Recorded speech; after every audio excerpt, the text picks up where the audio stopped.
किती विचार करशील? डोक्याला थोडा आराम दे. थांब आणि आज फक्त माझं ऐक. तुझं हे सतत विचार करणं मला स्पष्ट दिसतंय. झोपताना हजारो प्रश्न डोक्यात सुरू असतात.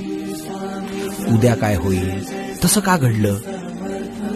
स्वतःच्याच विचारांच्या जाळ्यात तू असं अडकलायस की आता तुलाच गुदमरल्यासारखं वाटतंय. शरीर थांबलेलं असतं, पण तुझा मेंदू रात्रंदिवस धावतोय. आणि वेड्या, ज्या गोष्टींवर तुझं नियंत्रणच नाही त्यांचा विचार करून काय मिळणार. उद्याची काळजी करत बसलास तर आजचा आनंद कसा घेशील. भविष्याची चिंता आणि भूतकाळाचा त्रास, हे सगळं आता इथेच माझ्या झोळीत टाकून दे.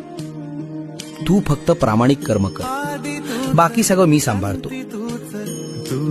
आता एक दीर्घ श्वास घे आणि सगळी चिंता सोड.